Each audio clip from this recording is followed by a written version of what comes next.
Abasolwa ababili ababoshiwe baphakathi kweminyaka engu-29 no-37 ubudala, kanti kusalindeleke ukuthi kuboshwe abanye abayi-13. I think there were 15 group of people, so we have 2.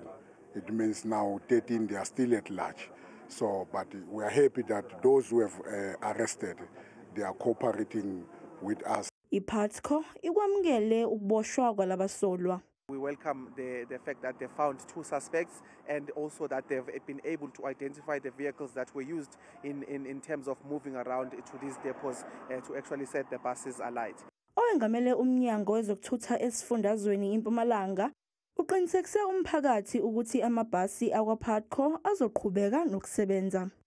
Also can assure the community, since we have had a discussion with the company, that they are going to put extra 50 buses to replace these ones that have happened. So there won't be any disturbance in terms of daily operation of commuters moving from one aid to the other. Le nkampani yamabhasi ithi ulinganiselwa izigidini ezingama-50 zamarandi umonakalo okumele ubhekane nawo ngokusha kwalamabhasi.